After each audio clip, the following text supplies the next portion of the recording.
Yeah. Hi everyone. Welcome to my YouTube channel. Yeah. So today I'm be doing a live session. I hope it should be fine. So I thought it'd be easier to upload.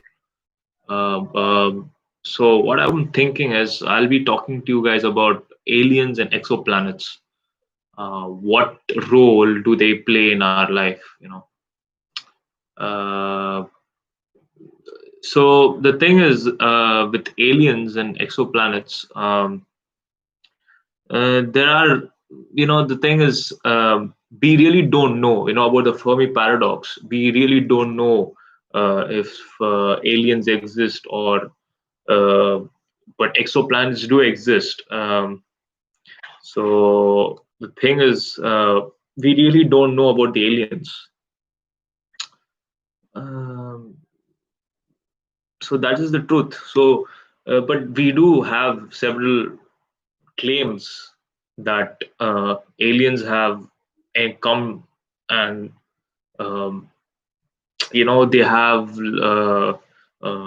come into abduction and taken over our lives and stuff like that. But no one really is nothing is really proven, you know. Um, but we do have proof of exoplanets, for example. Kepler and Planet X, and many planets in our Milky Way. Over a billion planets have been uh, actually proven to be existing, and most of the planets have a uh, one planetary system star. So basically, there's a star and there's a planet, and that's it. Um, but not like our solar system where there are nine planets and one star. So, and also like the movies of like Star Wars, there are two suns and one planet and three planets, for example, which is in fact really interesting.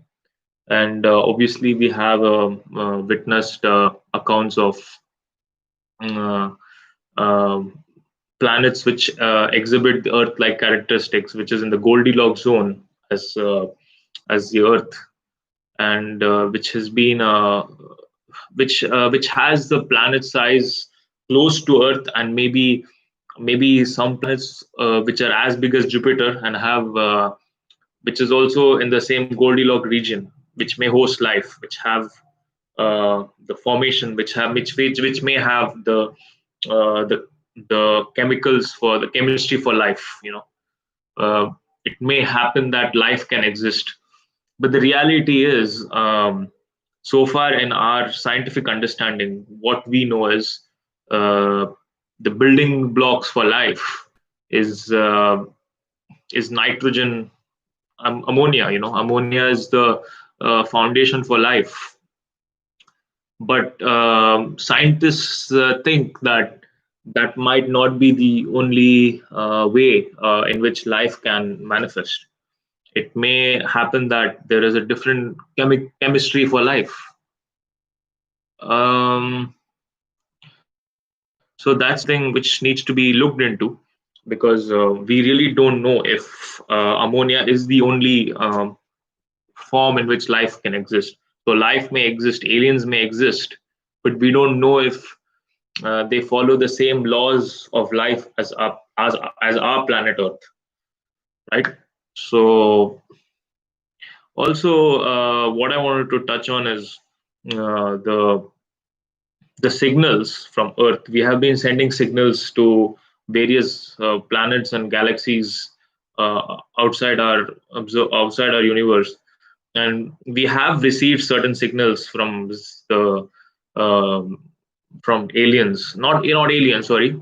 We have received signals, but we really don't know whether they are from aliens or is just background radiation from space. No one knows. Okay, so it might be that the aliens may have received our signal and they are sending it back, but we really don't know. It's still under investigation. The videos, I mean the I'm sorry, the signals are still under investigation, and it's still being looked for reiteration, so that several several of those signals, if they repeat, it can be proven that it might be alien civilization sending us back their own signal. So, uh, so what we have sent in our signals was, as I've seen in some uh, this thing, the research done by the scientists, we have sent them about the basic math concepts like uh, what is like 1 plus 1, in binary code. So that so that the aliens may find out that we are an intelligent civilization, and if they are an intelligent civilization too, they may receive we may receive their signal from their side. So that's in a hope that we see aliens which are really advanced and not some bugs in the space, space bugs, which may exist. So we hope that, as a human species, our scientists hope that we get to find intelligent life outside our own uh, planet. And the thing is, it's my opinion. Don't take it, and these what I've spoken about is about scientific advancements about this. So what I would like to say is, um, this topic, according to my view, what I think about this is about aliens and stuff. It's about, I think aliens exist. So I'll tell you why. The reason is, obviously this universe is really big, and as you know, Fermi's paradox states that such a big universe is a high chance of life existing, but we don't see it at all. So that's the reason. That's exactly the reason we don't know if life exists, because uh, we have a very narrow scope in our universe. We are in a small place in some huge galaxy, and there are several other galaxies we have no idea of. We have no idea of interstellar space travel. That's still no for us. We are too limited in terms of our own capabilities as a human species. We have not even reached type 1 civilization. So we still have a long way to really develop as a species. And once we reach type 1, we need to be type 2, and maybe after that we can become type 3, which we can explore eventually, where we go across different galaxies and star systems, and we find we may find different planet species of life, for example. um, so that's still a long way. So, but Elon Musk has done several starting steps for the Type 1 civilization. He is trying to um, look for life in Mars. I mean, not look for life, at least develop our own space travel techniques, to at least go to Mars. So, I think that's a very good starting step. And from there, we need to still improve upon that. We need to, develop more and more technologies which allow us to travel even more in deep space. The time travel machine, or transcending space time. So if you can transcend the limitations of space using Einstein's a gravitational law, which states that time is not it's not a constant; it's a variable. So basically, you can time dilate and basically travel in future. You know, so in that aspect, if you see, maybe if you can create a spaceship which can go as fast as speed of light. So basically, for the guy sitting in the spaceship, he may literally go in no time, but for the Earthlings like us, we experience in light years, right? So it may be possible that we may literally go to other planets. It's highly likely that we may go, but we need the right technologies for that, which require the right fuel, maybe from, I don't know, sunlight, or You can also research into dark energy. Dark energy can be a potential fuel if you know how to tap into it. So that requires a research. Um, and I don't think the conventional fuel is going to help anymore. It's dying. Uh, it's still of use right now, but we need to look into more better ways of transport. Otherwise, if we run out of fuel, we are out of it. So, looking into renewable or more different forms of energy is very important for space travel in the future. So exoplanets, as I was talking about, these planetary systems exhibit really interesting features, as I've seen in some studies. So the planets in the Goldilocks zone, for example, they literally have water. They have seen water, and the land masses look like Earth. And there are planets which is as big as Jupiter in the Goldilocks zone, which is mind-boggling. So and then they spin like the moon. So the same phase of the planet is around the sun. So which is an interesting thing. So we do see planets. Planets is not a problem. We see planets all over the universe, all over our galaxies. So to put it simply, we are not alone. If you see that, if you see in that sense, how can you say that we are alone? We already have say, um, so many planets, and we are just one of them, one of the star systems. And in our solar system, there may be life. We don't know yet. We don't know. It might exist in Pluto under the ocean. Who knows? It might be possible because the chemistry for life may be in a different form. It might not be only through nitrogen that life happens. It may be that life can appear even without. Life may adapt to the situations of the environment. So maybe life may exist. Literally, life may exist in at minus 273 Kelvin. I know this is a stupid idea. I'm not promoting it, but it's possible because we cannot for certain say that life should only exist in the ammonia nitrogen state. So that's how life evolved in our planet at first. So we can never say that. We cannot never prove it yet. We don't know. That is the truth. So we shouldn't limit. What I would say is we shouldn't limit our search to only Goldilocks zone planets. We should look at other planets and try to understand how those planets work. Yeah.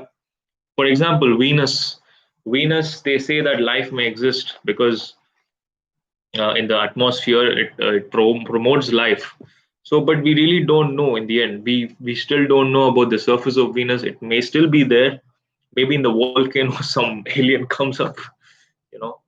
So yeah, we really don't know about these things. It's a very interesting topic to look study about and do research, and like send signals, for example. That really is a great thing, I think. By sending signals and learning about different species of life outside our own system is something really to be looked at. Um, our universe is a real mystery. We haven't really developed the tools per se to really study it fully. We still don't have the techniques or the methods to gauge the entirety of the universe yet. We still only see an observable patch. We don't know what exists beyond the observable. So maybe the universe is bigger than that, and maybe much bigger than our own mental capacity to even think. It's not proven, but it's possible, right? Anything is possible. It might be even more. It's just all theory still now. Big Bang is really not a really proven theory in real terms. It's just a theory. We are still developing better scientific models of understanding.